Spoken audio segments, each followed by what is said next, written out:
School dress code, articles analysis. Summary. The idea of a dress code in the academic setting has been debated for a substantial period of time, with little result produced. While some schools set rigid standards for their dress code, others trust learners in their choice of clothing. In her article, Anderson suggests that a dress code is essential as an additional tool for ensuring the safety and security of learners. In turn, Deane argues that the absence of a dress code contributes to the enhancement of diversity in the academic setting, which means that a dress code should be abandoned as an archaic and colonial concept. Although both authors introduce substantially reasonable arguments, Deane's opinion seems more reasonable given the limited financial opportunities for some diverse families, implying that certain restrictions concerning the clothes that students should wear should be imposed instead. Admittedly, the sentiments behind each opinion regarding the issue are understandable and worthy of being considered.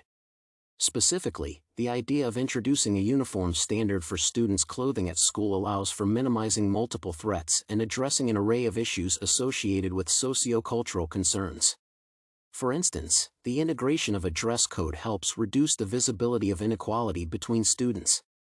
Specifically, learners from poorer backgrounds will not be contrasted with the ones from more affluent households due to the absence of differences in their clothes.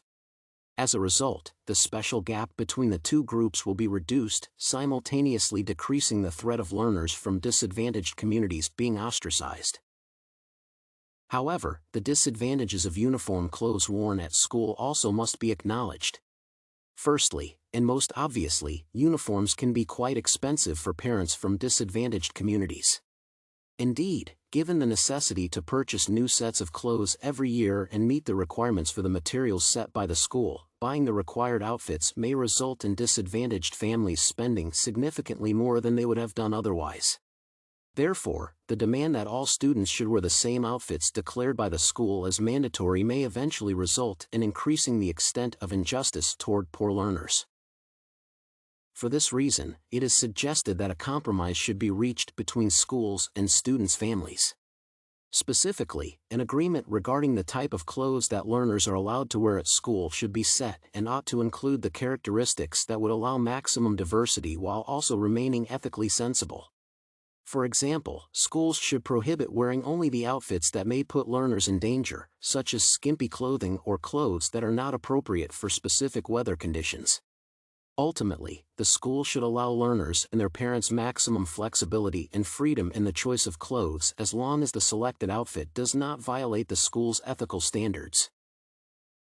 Despite the fact that both Anderson and Deane represent their idea of a dress code in a reasonable and convincing fashion, Deane's idea of students wearing different clothes empowering diversity seems more legitimate. Thus, instead of forcing a demanding dress code on learners, educators should set boundaries regarding the type of clothing that learners are allowed to wear at school.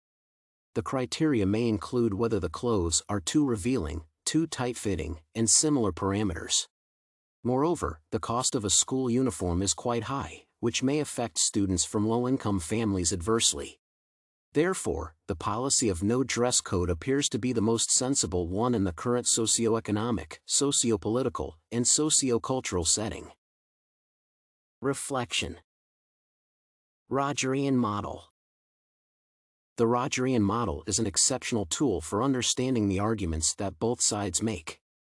The framework is especially valuable in scenarios that involve strong opinions being held by the author of an essay.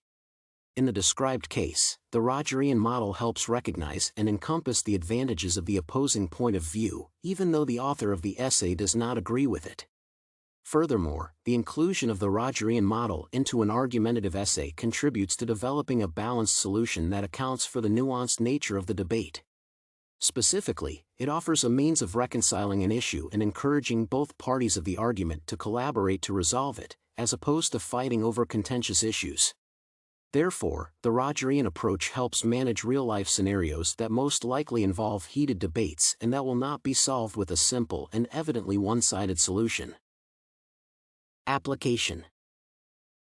As someone who prefers to take the middle ground and acknowledge the problems on all sides of the argument, I will use the Rogerian model quite frequently both in the academic and social discourse.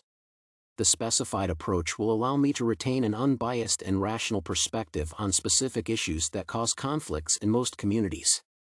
As a result, I can take the stance of a mediator between the conflicting sides, helping opponents to reconcile and search for a solution that will restore peace and promote collaboration within the community. Therefore, the Rogerian model is of exceptional and undeniable use to me, both in my academic and personal life.